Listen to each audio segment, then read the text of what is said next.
भाई जो गुरु बचन पे डट गे, कट गे फंद 84 के। चिट्ठी बांधे पायल पैर, साहिब सुनता है सब ले। ओए होए, यदि चिट्ठी के पैर की पायल बन जा, चिट्ठी का पैर कितना हो है, फिर पायल की अपनी, यदि उसका भी कोई शोर खुड़का हो जा, मालिक उसको भी सुनता है।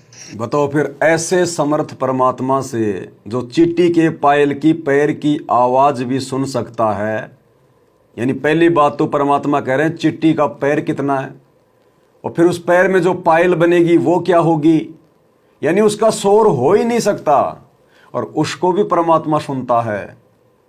तो ऐसे समर्थ परमात्मा के पास में एजेंटों को बीच में डालकर क्या प्रार्थना लगवाना ज्ञान के अनुसार है?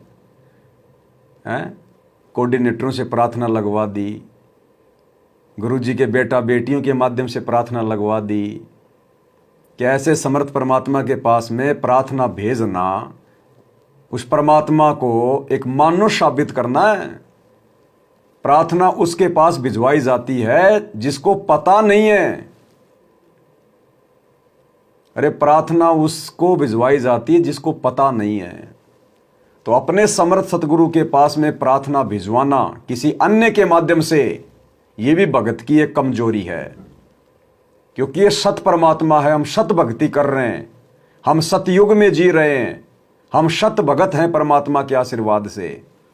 और अगर सच्ची आत्मा से अपने घर पर बैठकर परमात्मा से अरदास करेंगे, पुकार करेंगे, तो जो परमात्मा चींटी के पैर की पायल की आवाज को सुन सकता है, क्या अपने भगत की आत्मा की आवाज को नहीं सुनेगा?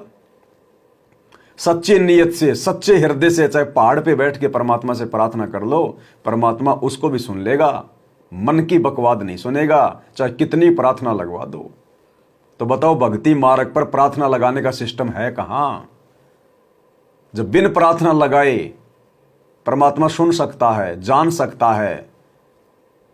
दास एक शब्द सुन रहा था किसी पंजाबी भाई का, तो वो कह रहा था, बिन बोलियां सब कुछ जानदा, किस आगे कीजिए अरदास। कि बिना बोले जो सब कुछ जानता है, फिर उसके आगे कैसे हम अरदास करें?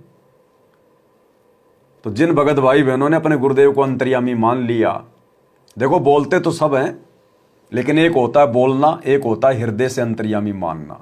अब बोलने को तो सारी संगत संध्या आरती में लास्ट में बोलती है कि अंतर्यामी एक तुम आत्म के आधार, और जो तुम छोड़ो हाथ तो मोहि कौन उतारे पार। अब कहने को तो सभी अपने भगवान को, अपने गुरु को अंतर्यामी कह रहे हैं, लेकिन उसके बावजूद भी प्रार्थनाओं पे प्रार्थना। अच्छा, ये प्रार्थना क्यों भेज रहे भाई और बहनों? क्योंकि ये अपने गुरु को परमात्मा नहीं मानते, इसलिए क्योंकि ये परमात्मा मानते हैं उस कागज के टुकड़े को, दाढ़ी मूछ वाली कबीर जी की समझे जाने वाली मुर्दा फोटो को, गूंगी बैरी फोटो को। इसलिए लोग बार बार प्रार्थना भेज रहे हैं, क्योंकि इनके पास कोई सही समाधान तो आता नहीं है। इनके दुख दर्द तकलीफें तो कम होती नहीं है। बार बार ये प्रार्थनाओं के नाम पर अर्जी लगाते हैं, उधर से आदेश आता ज्योति करवा दो, पाठ करवा दो, फिर भी इनको कोई लाभ नहीं होता। क्यों? क्योंकि इनका भगवान अंधा गूंगा बहरा है। और हम सत्सेवक क्यों नहीं लगाते प्रार्थना? क्योंकि हमारा भगवान जिंदा है, हमारा भगवान अंतर्यामी है, हमारा भगवान हमारे हृदय में है, हमारे घर पर विराजमान है। घट ही में गंगा, घट ही में जमुना, घट ही में है जगदीश, सतगुरु तारेंगे। तो बिन बोलियां सब कुछ जानदा, किस आगे कीजिए अरदास। इसलिए हम सत्सेवक भाई बहन अरदास नहीं लगाते सांसारिक डिमांड की, बेटा बेटी की नौकरी की। हम अरदास लगाते हैं अपने हृदय से, अपनी भक्ति के लिए, अपनी मर्यादाओं के लिए, कि सतगुरु सदैव अपने बच्चे के हृदय में रहना, पल पल परमात्मा साए की तरह साथ में रहना। आपकी अनुपस्थिति के बिना परमात्मा एक कदम उठाना दूर, हम एक कदम उठाने की सोच भी नहीं सकते। हम तो आपके द्वारा भीख में दी गई श्वासों से चल रहे हैं परमात्मा। हमारा जीवन शेष नहीं था, आगे भी आप ही संभालोगे। तो परमात्मा फिर कोई कमी छोड़ देगा, कोई कसर छोड़ देगा क्या भगवान, जब हम उनके ऊपर इतना विश्वास करके चलेंगे तो? और बार बार प्रार्थना लगाना, कागज के टुकड़े को भगवान मानना, ये होता है अविश्वास।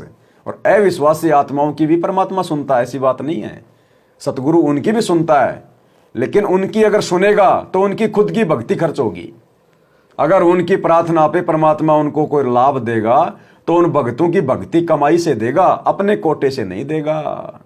तो यह भी बहुत बड़ा एक नुकसान है। पायल की अपनी, लेकिन यदि उसका भी कोई शोर ठुड़का हो गया, मालिक उसको भी सुनता है।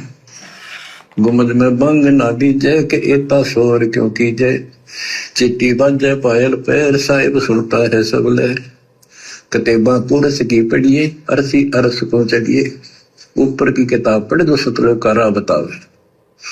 सब तुम मान ले मोरा यो सब छोड़ दे तोरा, सब देखत है रहमान के क्यों करता जुल्म शैतान। सब कुछ देखता रहमान क्यों जुल्म करता है शैतान। सब कुछ देखता रहमान, रहमान यानी परमात्मा सतगुरु, वो सब कुछ देख रहा है। जगत वालों को कह रहे परमात्मा वो सब कुछ देख रहा है। क्यों जुल्म करता है शैतान, तू मांस खा रहा है, बकरे काट रहा है, उल्टी साधना कर रहा है। और भक्तों को कि वो रहमान हिसार जेल में बैठ के सब कुछ देख रहा है। क्यों जुल्म करता शैतान, अरे क्यों अपने गुरु को नाराज कर रहा है, दुखी कर रहा है शैतान। ये ज्ञान ये भक्ति लेकर सतगुरु की शरण लेकर तू सारे उल्टे काम कर रहा है, देखा देखी में चल रहा है, कोऑर्डिनेटरों को भगवान मान चुका है, गंदी राजनीति में तू फंस गया। तो कहते हैं सब कुछ देख रहा रहमान और उल्टे काम क्यों कर रहा तू शैतान। भाई और बहनों, ये नहीं है कि हम गुरुजी के शरण में आ गए, गुरुजी ने नाम दे दिया, अब तो हम जो मर्जी उल्टे काम करें, हमारा तो मोक्ष हो गया।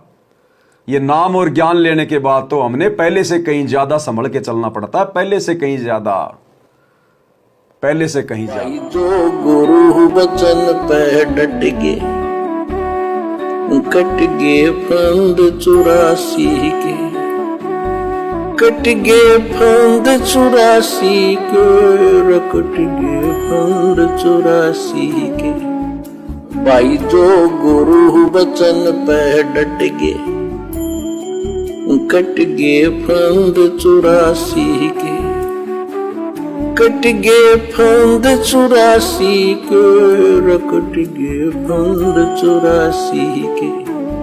भाई जो गुरु वचन पे डट गे,